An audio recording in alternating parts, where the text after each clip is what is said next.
Alright guys, welcome. I'm just going to give you a really quick tutorial on tracing with the Silhouette Studio 4. Alright, so once you have your image open here that you would like to trace, and the tracing option really is awesome. It can be used to automatically trace imported images so that you can create cut lines.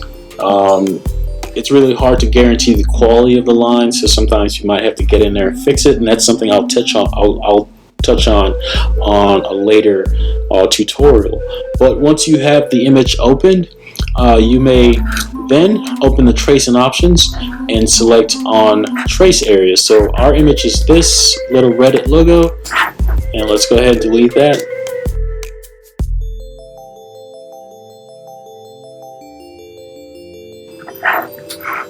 Alright, so we have our image that we would like to trace. So to do this, you want to go from the very right here. You see where I am to the right here. You want to come down where that looks like a butterfly, and you want to click on that, and it'll open your trace menu. So the first thing you want to do is you want to select trace area, this right here. Select trace area, and you'll have what looks like a cross.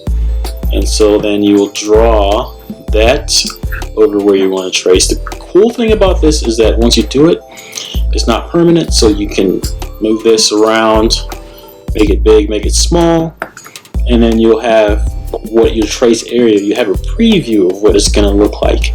And what this, then it'll tell you in all the areas in yellow that there's something not right here. So what we have to do is we have to increase our threshold, and this is our threshold. Usually when you have something like this on your pictures that you're trying to trace, it means that there's an imbalance of light. So you can see here the bottom of this is really dark, the top is light. So then we have to move the threshold up for the yellow. Usually you won't have something like that that has your picture looking quite balanced. Alright, so once you have it looking balanced, then you're going to go down to where you can just trace the image. So it'll come out looking just like this. So you trace, and it'll look something like that. So this is just a trace. Let's go to the second option. We're going to select our trace area again, and we're going to have to move our thresholds till we have just yellow. And now we're going to trace just the outer edge. But you can see here, if you trace just the outer edge, it'll look the same because it's a pretty simple picture to trace. So let's do a trace and detach. And basically what a trace and detach does, it detaches what you have traced. So we're tracing this circle picture.